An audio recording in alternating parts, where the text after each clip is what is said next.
Hello, howdy, and hi, everybody. Welcome back. This is going to be a little different than my normal drawing videos. Usually I just have a time-lapse playing in the background with music, but I have something on my mind, on my temple, on my heart, that I would like to spill out for you.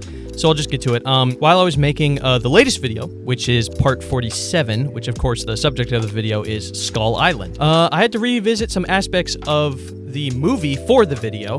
I even rewatched Kong Skull Island with my family, and, well, I'm just gonna say it. Skull crawlers are so cool! Yeah, random thought I just wanted to make a thing about. But anyway, I make a lot of videos where I draw, copy, and even create monster designs, whether they're ones that you've seen before, or they're my own creatures, or my own versions of existing creatures. But skull crawlers, there's something else. The design specifically. I haven't seen any other creatures that look like it and do it so well. I'm gonna ramble, by the way, but like the two legs and the long tail, making it like a tripod monster, the bony armor exterior that of course it got its name from, the skull, for the lack of a better term, looking so dang intimidating on its head. The shape of its snout feels very distinct.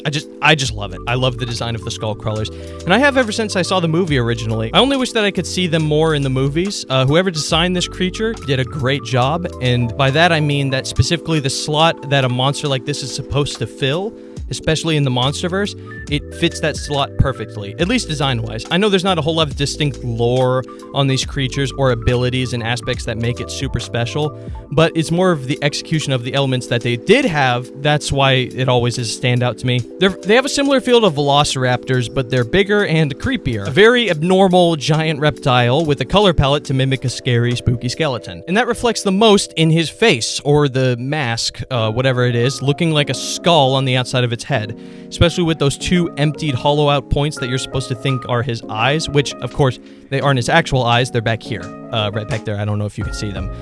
Very similar to how an orca's eyes are, how they're actually quite normal and small, but because of the giant white spots on their head, your brain can't help but feel like these are the eyes, and they help the monster, or the orca, feel like they have this empty, hollow, intimidating stare. They feel like a mindless monster that you can look into its eyes and you can't relate to it. All you see is an empty void where their soul is supposed to be. Okay, maybe it's not that deep, but for the last 8 years, my admiration of this creature has not decreased. Another thing that I really like about them is the inside of the mouth. Brother,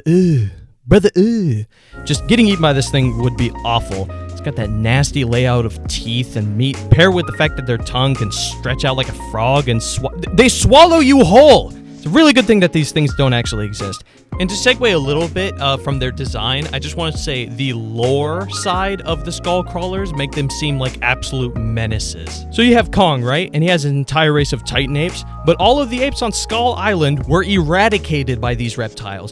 Think about that. An entire civilization of Kongs annihilated by these little goobers. And the only reason they couldn't take Kong down is because he was a child born out of loss and rage for his family's death, with a bloodlust to destroy you specifically, and he grew up with one goal of clobbering your faces into mush.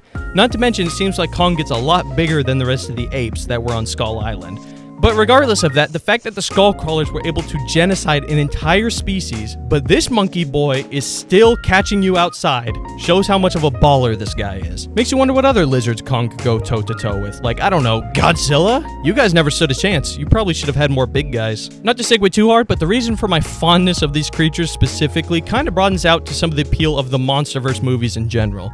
To be completely honest, most of the movies are very bombastic and get out of hand compared to the first two movies, which that's not inherently a bad thing, but they haven't did the best job at doing that. But I will say, they never lost the appeal of the giant monsters towering over everything around them and absolutely duking it out. They've always done a good job with the illusion of their scale.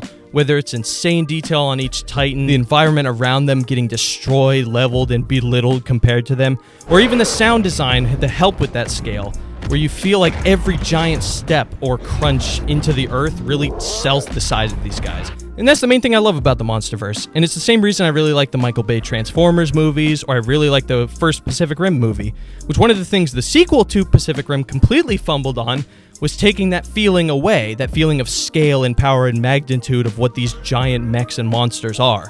Which, by the way, in Godzilla x Kong the New Empire, even when the movie would get super ridiculous and gravity-defying with these giant monsters, they still did things to help tie down the scale of these creatures. Not as well as they used to, but I'm glad they didn't lose the sense of knowing how important it is to make these movies feel like there's these giant creatures.